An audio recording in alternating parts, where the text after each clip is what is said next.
He is my service dog, not a threat. Your dog has been acting aggressively. Back off and leave him alone. You have disobeyed orders. VA police tasered veteran and service dog outside medical appointment. The irony was heartbreaking. Marcus Thompson parked his car at the Dallas VA hospital parking lot at 9:30 a.m. on Tuesday morning, his hands trembling as he petted his black German Shepherd. He came here for PTSD treatment, but 15 minutes later, both would be lying unconscious on the concrete pavement. Marcus, 28, is an Afghanistan veteran with 3 military deployments, now struggling with nightly nightmares and suicidal thoughts. Beside him is Ranger, a trained service dog designed to prevent panic attacks and intervene when Marcus has self-harm intentions. What happened in that VA hospital parking lot that morning would expose a heartbreaking paradox. The place designed to heal the wounds of war became the place that created new ones. March 2024 at Dallas VA Hospital, one of the largest VA medical facilities in Texas.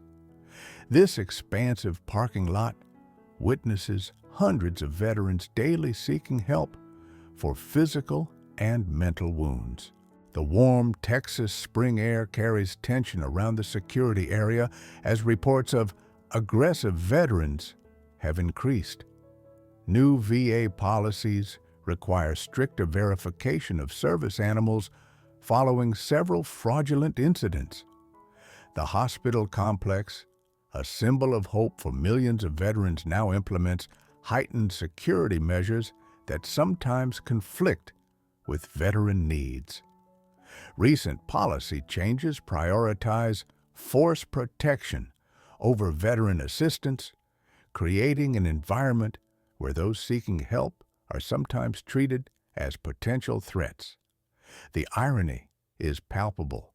Those who once defended America's freedom now struggle to access the freedom to heal. Marcus enlisted at 18 to escape poverty in Detroit.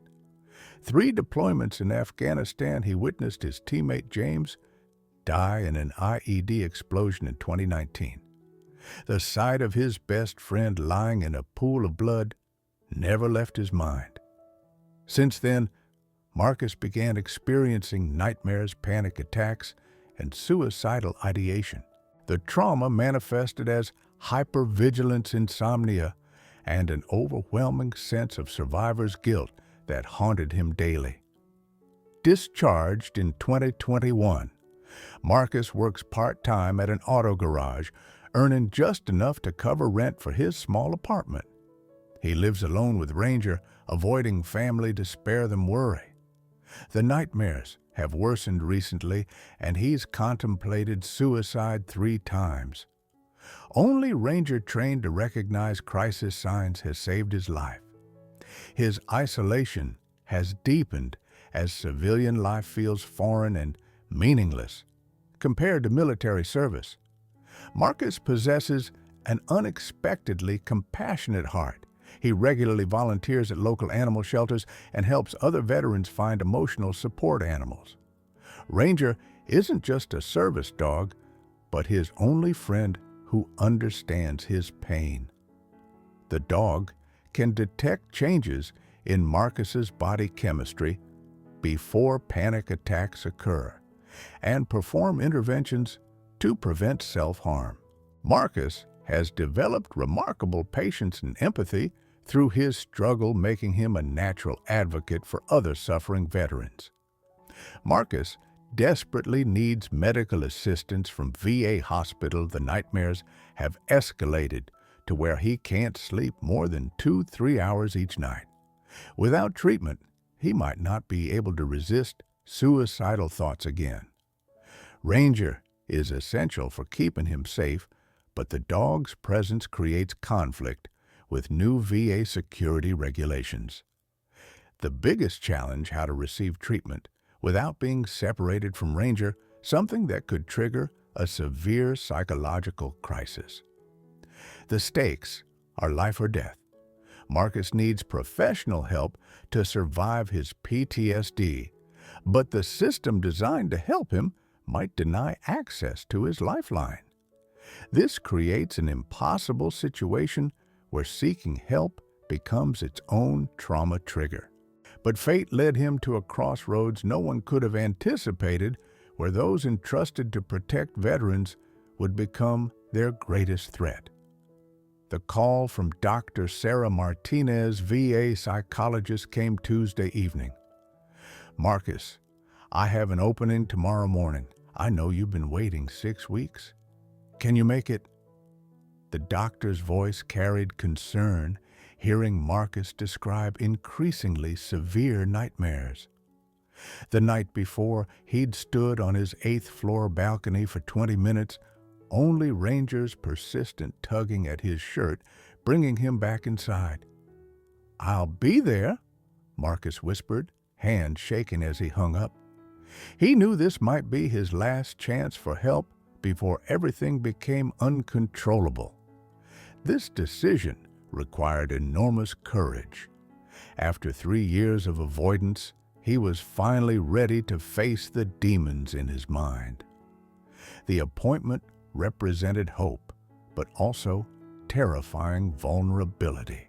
He'd have to expose his deepest trauma to strangers, admit his failures, and trust a system that had already failed him in smaller ways. Marcus spent the entire night preparing for the appointment. He printed all documentation proving Ranger was a legitimate service dog certification from Canine Companions for Independence verification letter from military psychiatrist, and detailed reports of Ranger's crisis intervention skills. He even called John Stevens, another veteran who'd succeeded in VA treatment, for advice. "Don't let them separate you from your dog," John warned. "VA has some weird new policies about service animals. Stay calm and stand firm." Marcus also prepared mentally for possible rejection. He wrote a short letter to his sister Sarah, explaining everything in case the worst happened. Ranger seemed to sense his owner's anxiety, constantly placing his head on Marcus's lap and performing comforting gestures. They'd overcome many difficulties together. This time would be no different. Marcus researched VA policies, memorized ADA regulations about service animals, and even practiced de-escalation techniques he'd learned in military training. He prepared backup plans, alternative treatment options, private therapy possibilities, and crisis hotline numbers. Every detail mattered, because this appointment could determine whether he'd have a future worth living. Tuesday morning, Marcus and Ranger left the apartment at 8:45 a.m. to arrive on time for the 10:00 appointment. The 20-minute drive to VA hospital passed in silence, only soft radio music playing. Marcus practiced deep breathing exercises he'd learned from YouTube, while Ranger sat calmly in the passenger seat, intelligent brown eyes constantly monitoring his owner. Entering the VA hospital parking lot, Marcus felt his heart pounding. This massive complex had once been a symbol of hope for millions of veterans, but now it made him feel small and vulnerable. He found a parking spot near the entrance and turned off the engine. "We can do this, Ranger," he whispered, stroking the dog's soft fur. As he opened the car door and Ranger jumped out, everything began going wrong. The morning sun cast long shadows across the parking lot, and Marcus noticed several security officers positioned strategically around the area. What should have been a simple walk to his appointment was about to become a life-changing confrontation. But reality proved harsher than any preparation, as those entrusted to protect and serve veterans became the source of new fears. Officer Robert Chen, VA Hospital Police, immediately approached Marcus and Ranger as they exited the car. "Excuse me, I need to see documentation proving this is a service dog," Officer Chen said with a rigid tone. Marcus politely presented all prepared paperwork, but the officer only glanced through quickly. "Can you leave the dog here? We have a special area," the officer suggested. Marcus explained that Ranger needed to stay with him to perform medical duties, but his explanation seemed to fall on deaf ears. Officer Chen called his supervisor and requested more thorough verification. Sergeant Williams arrived, a large man with obvious suspicion. "We've had many fraudulent cases recently," he said. "Can you prove this dog is actually necessary?"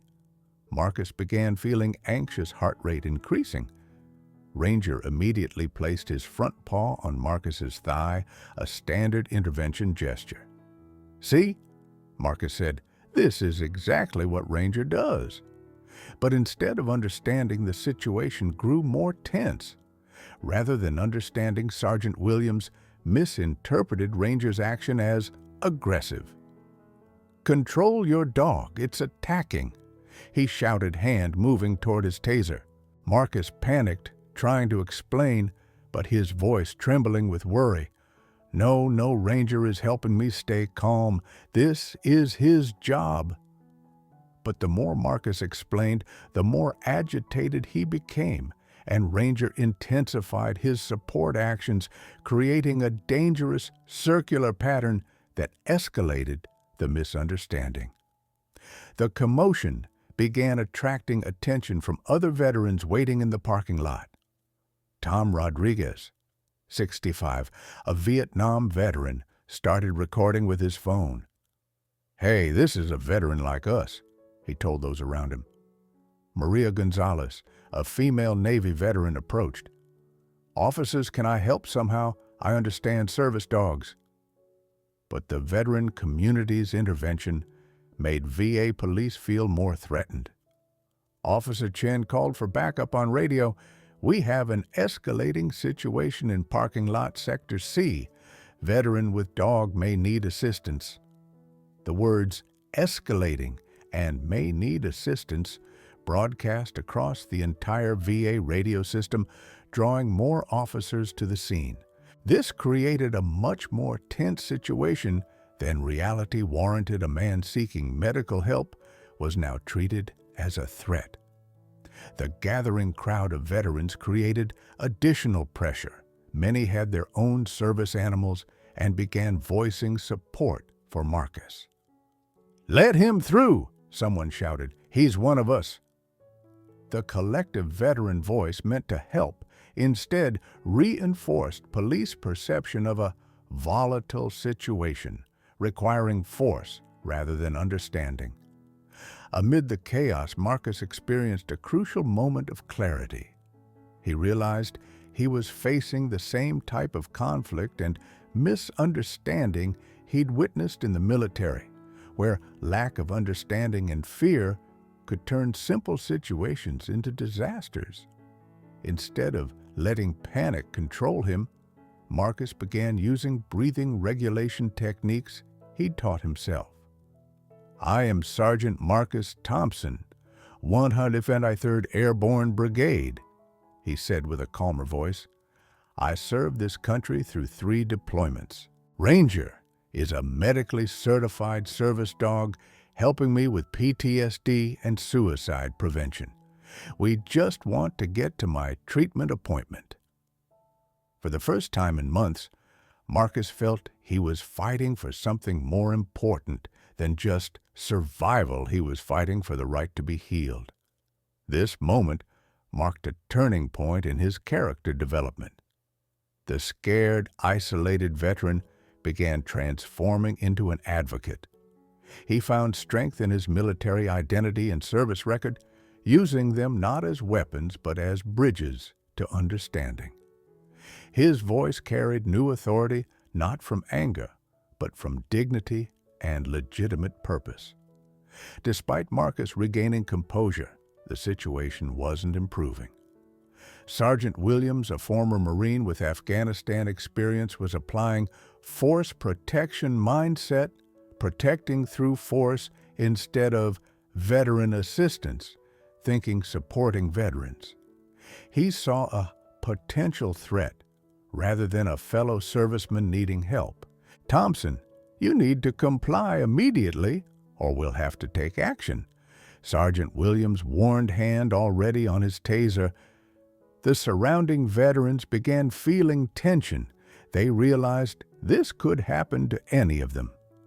Tom Rodriguez continued filming, knowing accountability was the only thing that might prevent disaster.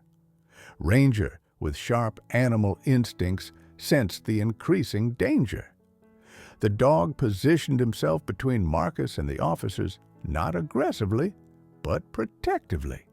But this action was misinterpreted as obstructing official duties. The irony was devastating. A dog trained to prevent crisis was being perceived as creating one. Other veterans in the crowd recognized the dangerous trajectory. They'd seen how quickly situations could escalate when misunderstanding met authority. The parking lot designed for healing was becoming a battlefield where those who'd already sacrificed for their country faced a new form of combat. And then everything began to crumble as one terrible decision turned the VA hospital parking lot into a battlefield. At 9:47 a.m., Sergeant Williams made the decision that would change everything. Thompson, last time I'm saying this, control your dog and put your hands behind your back. Marcus, now trembling from stress, tried explaining once more, I can't be separated from Ranger. He's my living medical device like a disabled person needs a wheelchair. But when Marcus bent down to pet Ranger to calm himself, Sergeant Williams misinterpreted this as non-compliance and potentially aggressive behavior. He drew his taser. You're resisting arrest. No, I'm just trying to. Marcus barely got the words out when the electrical prongs fired and struck his chest. 50,000 volts surged through Marcus's body, sending him crashing to the ground in convulsions. Ranger, seeing his owner in danger, rushed to Marcus's side to perform his medical duty, but Officer Chen interpreted this as attacking an officer. He fired the second taser into Ranger. The agonized cry of the German Shepherd echoed across the parking lot. Both Marcus and Ranger lay unconscious on the hot concrete bodies, convulsing from electrical shock. The entire incident lasted only 30 seconds, but would leave lifelong consequences. The irony was crushing. A veteran seeking healing was brutalized at the doorstep of the institution meant to heal him. Veterans in the crowd screamed in horror. Tom Rodriguez's phone captured everything. Maria Gonzalez shouted, "What are you doing to our fellow soldier?" But it was too late. The damage was done. In those dark minutes, as Marcus slowly regained consciousness on the ground, he faced the most important decision of his life. His body ached. Ranger lay motionless beside him, and around him were the angry voices of VA officers.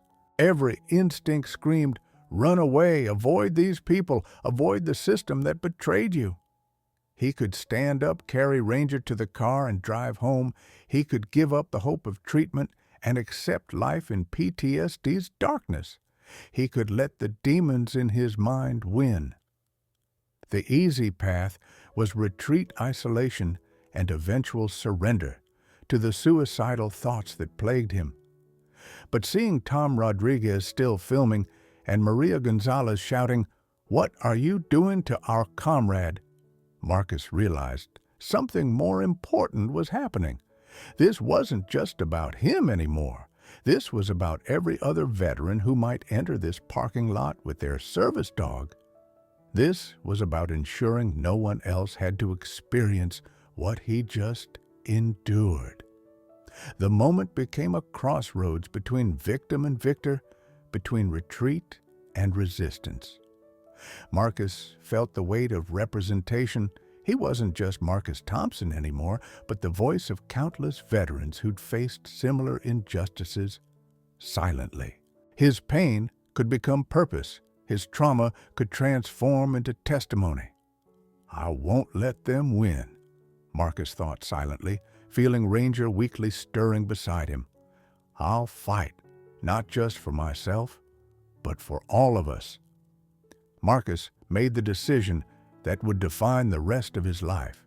Instead of fleeing or retaliating, he would use the system against itself. He would make this public demand accountability and create change. With Maria Gonzalez's help, Marcus stood up and spoke clearly. "I want to speak with your commander. I want to report this incident, and I want Tom Rodriguez's video sent to the media." This was the first time in 3 years Marcus had a clear purpose beyond just surviving each day.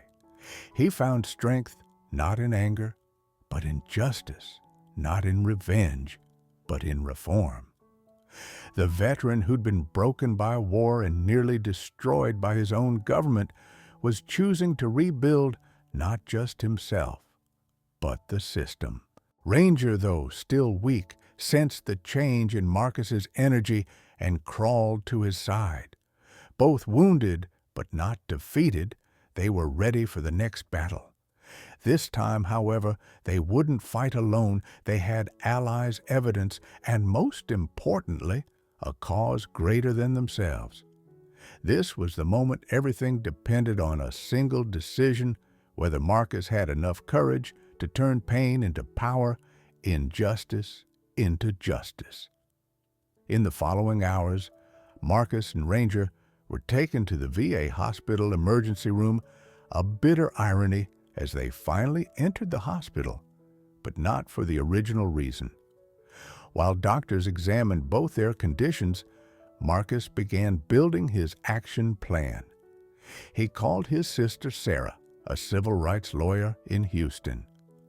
"I need you in Dallas right now," he said, "and I need you to contact the ACLU Disabled American Veterans and every veteran rights organization you know."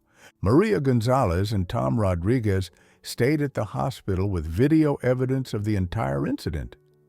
Tom had already uploaded the video to Facebook and TikTok with hashtags, "Yeah, veteran rights," "service," "dog abuse," "gosh, VA accountability."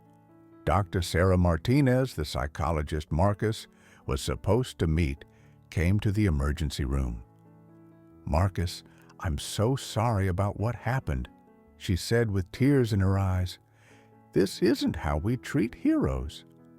She became Marcus's first important ally within the VA system, providing professional testimony about his legitimate need for Ranger services.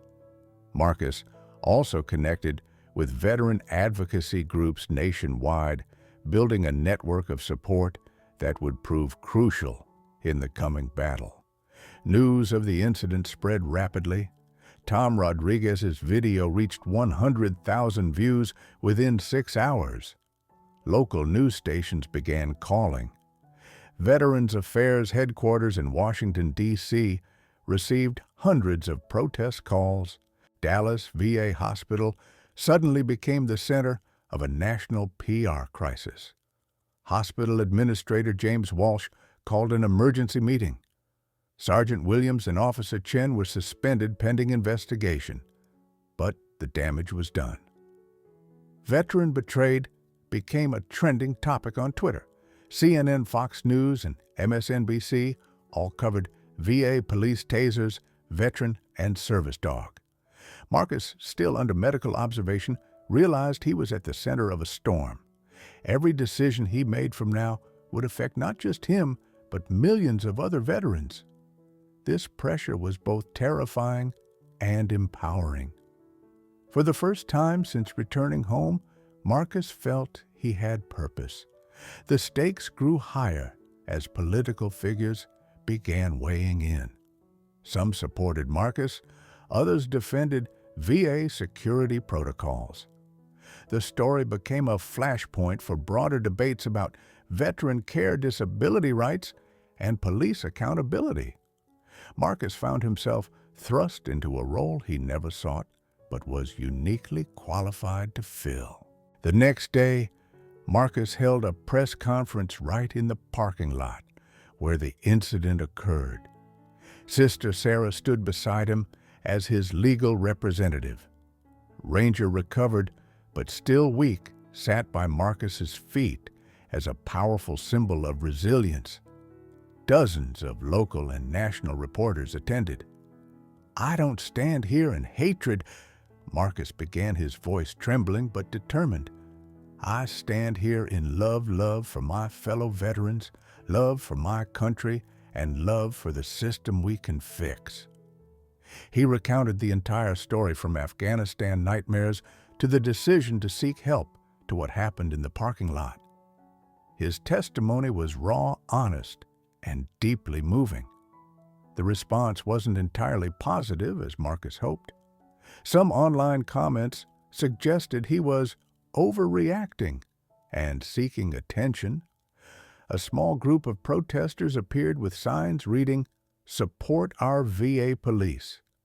Conservative media outlets began digging into Marcus's background, trying to discredit him. Sergeant Williams, through his lawyer Counter, claimed that Marcus had been acting erratically and refusing to comply with reasonable security measures. VA administration initially released a statement defending their officers and saying they would review protocols while ensuring hospital security. Marcus began receiving death threats via email and social media. Some messages were supportive, but many others accused him of being an ungrateful veteran and attention seeker. This stress caused his PTSD to resurface powerfully. Only Ranger's constant interventions prevented him from spiraling downward into despair. The backlash taught Marcus that fighting for justice often means facing those who benefit from injustice, but it also revealed the depth of support from fellow veterans who'd experienced similar treatment. The turning point came when other veterans began sharing their stories. Maria Gonzalez organized a Veterans with Service Dogs rally at the VA hospital. Hundreds of veterans with various support animals appeared. Tom Rodriguez shared a video about his service dog helping him deal with wheelchair mobility issues. Suddenly, this wasn't about Marcus anymore. It became a movement about disabled veterans' rights and the necessity of service animals. Veterans Matter and service dog rights exploded on social media. Celebrity veterans like actor Gary Sinise and Medal of Honor recipient Sal Junta publicly supported Marcus. The crucial moment came when Congresswoman Susan Davis, chair of House Veterans Affairs Committee, announced national hearings on VA police training and treatment of service animals. "We cannot let those who sacrificed for freedom be treated like criminals when they seek healing," she declared. Marcus realized his pain had become power for change. He decided to testify at congressional hearings, even though this meant exposing his trauma to the entire nation. The scared veteran seeking help had transformed into a national advocate for veteran rights. This transformation wasn't just personal healing, it was purposeful action that could prevent others from suffering similarly. The congressional hearing took place 3 weeks after the incident. Marcus, with Ranger beside him, testified before the House Veterans Affairs Committee. He told his Afghanistan story, his PTSD struggle, and Ranger's life-saving role. When he described the moment of being tasered, several congressmen had tears in their eyes. "Ranger isn't just a dog," Marcus said. "Ranger is the reason I'm alive. When VA police tasered both of us, they didn't just attack a veteran, they attacked life-saving medical equipment. His testimony was broadcast live on C-SPAN and covered extensively by national media. The breakthrough moment came when Republican Congressman Mike Johnson, who typically opposed Democratic initiatives, stood up and said, "Mr. Thompson, this country owes you an apology. What happened to you is unacceptable." Bipartisan support emerged for comprehensive reform. The power of Marcus's authentic testimony transcended political divisions, creating rare unity around veteran issues. Immediately following the hearing, VA Secretary Robert Wilkie announced immediate changes, mandatory training for all VA police on service animals, new protocols respecting veteran mental health needs, and establishment of veteran crisis intervention teams. Sergeant Williams and Officer Chen were terminated. Marcus received a formal apology and comprehensive treatment program. But most importantly, Marcus finally had his therapy session with Dr. Martinez, his original goal from that Tuesday morning. The journey to healing had taken an unexpected route through advocacy and national attention, but it led to the destination he'd sought professional help for his PTSD. But the story didn't end there. The real impact began when one person's pain became progress for millions of others. Within 6 months of the congressional hearing, the VA system implemented the Marcus Thompson Protocol, comprehensive guidelines for VA staff interactions with veterans having service animals. Marcus became a poster child for veteran rights advocacy, invited to speak at veteran organizations nationwide. His personal life also changed dramatically. With proper treatment from Dr. Martinez and a new support system from the veteran community, his nightmares decreased significantly. He no longer had suicidal thoughts. His relationship with family was repaired, and he even began dating Jennifer Walsh, a nurse at the VA hospital, who had cared for him and Ranger after the incident. Marcus also received a job offer from the Disabled American Veterans Organization as a veteran advocate, helping other veterans navigate the VA system.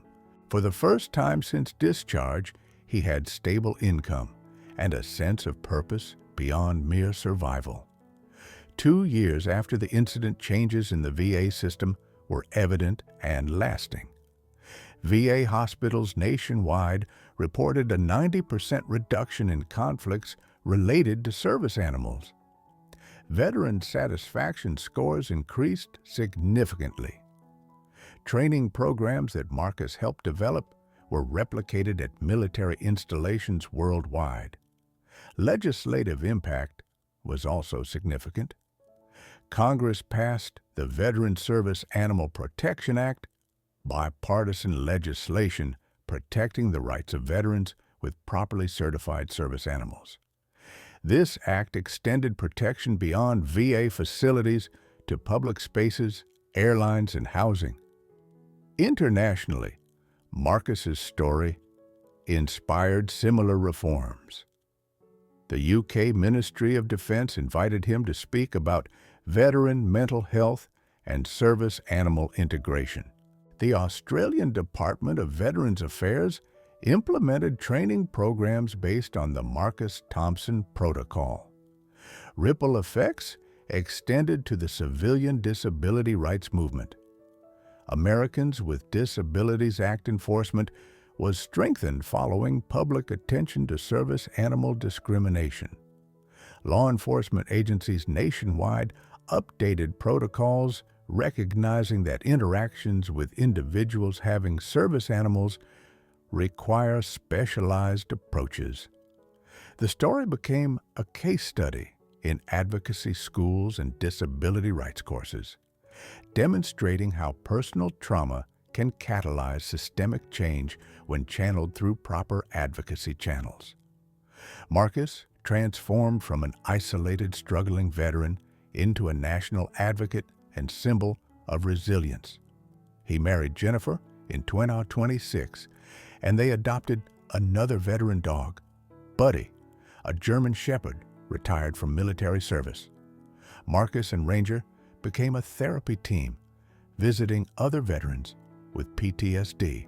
He completed a college degree in Veterans Administration and was promoted to Regional Veterans Advocate. Nightmares virtually disappeared, replaced by dreams of helping other veterans. Pain can become purpose, he often said in speeches. Trauma can become triumph.